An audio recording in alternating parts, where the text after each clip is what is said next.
હું Parth Ganatra, vice president, Rajkot chamber of commerce and industries. અમારે અત્યારે સબમર્સિબલ પંપ, મોટર, કેબલનો ઉદ્યોગ છે, જેમાં કોપર અને સ્ટીલ વધારે કનેક્ટેડ છે. અને અમને અત્યારે કોપરના ભાવ વધારાથી એક્સપોર્ટ્સના ઓર્ડરથી માંડીને લોકલમાં પણ ઘણો બધો, જેમ સોનાને ચાંદીવાળા ઉદ્યોગોને તકલીફ પડે છે, અમને પણ ભાવ વધારો ગ્રાહકના ગળે ઉતારતા ઘણી બધી તકલીફ પડે છે. ખાસ કરીને જોઈએ તો કોપર એક વર્ષમાં 8,500 LME હતું, એમાંથી અત્યારે 13,300 LME પહોંચી ગયું છે.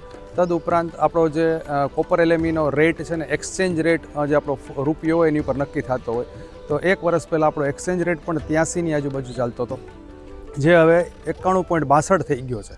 એટલે કોપર અત્યારે ખૂબ જ મોંઘું થઈ ગયું છે. અમારે હજારો ટન વપરાતો હોય છે ટોટલ આખા મહિના દરમિયાન. એ કોપર મોંઘું થવાથી અમને એમ લાગે છે કે ભવિષ્યમાં ચાંદી જેવી રેલી કોપરમાં કદાચ આવે. કોપર અમારે મંથલી ખપત થાય છે એપ્રોક્સિમેટલી 150 ટન જેવું, જે અત્યારે થોડીક મંદીના માહોલ, ભાવ વધારાના કારણે આવેલ હોવાથી અત્યારે અમારે આશરે કહું છું 25% કપાત થઈ છે ઉપયોગમાં.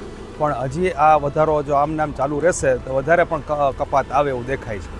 જો મોસ્ટલી જોઈએ આપણે તો કોઈ પણ ઇલેક્ટ્રિક ટ્રાન્સમિશન માટેનું અત્યારે કોપર જ વપરાય છે. પંખા બનાવવાનો ઉદ્યોગ હોય, ઇન્ડક્શન મોટર હોય, સબમર્સિબલ મોટર હોય, કેબલ હોય, અને હવે તો ઇમિટેશન જ્વેલરી અને ઓર્નામેન્ટ્સવાળા પણ સોનું અને ચાંદી એટલું મોંઘું થવાથી અંદર કોપર નાખે છે અને બહાર ખાલી વરખ જ ચડાવતા હોય, ઘણા એવી રીતે પણ આવતું હોય છે.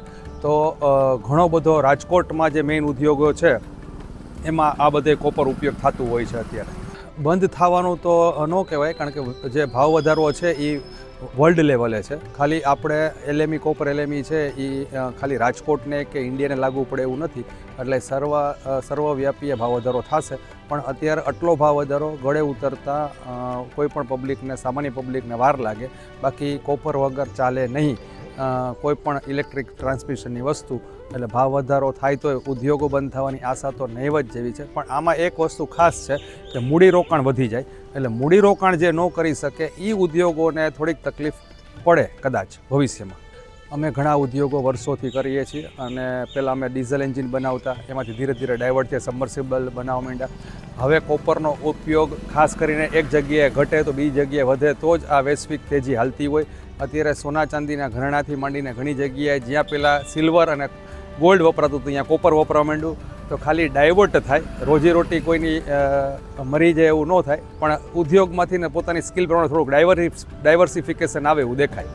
અત્યારે ઓલરેડી પ્રોડક્ટ જે પોતપોતાના ઉપયોગ પ્રમાણે સબમર્સિબલ મોટર જોઈએ તો એ 18થી 20% મોંઘી થઈ ગઈ છે, કારણ કે કોપરના ભાવ વધારાથી. પણ તોય છતાંય સરકારી યોજનાઓ જે છે, કુસુમ યોજનાથી માંડીને અલગ અલગ, એના કારણે બધાય સર્વાઈવ થઈ ગયા છે. અને કિસાનોને તો દારમાંથી પાણી કાઢવા માટે મોટર વાપરવી જ પડે છે, સરકાર રાહત દરે આપે છે.